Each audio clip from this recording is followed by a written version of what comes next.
আর যেটা আপনি বলছেন যে প্রতিদ্বন্দ্বী রাজনীতি, ডেমোক্রেসিতে প্রতিদ্বন্দ্বী আসবে,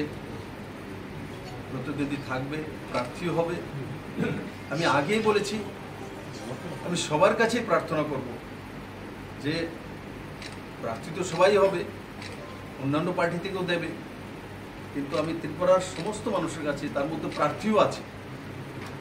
যেখানে প্রার্থী হতো ত্রিপুরা বাইরে থেকে কেউ আসবে না, বা লোকসভায় তো অনেক সময় আসেও, তার জন্য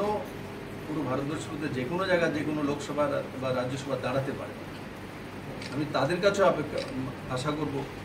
যে আমাকে আশীর্বাদ করার জন্য, আর যাতে নিষ্ঠার সহকারে আমি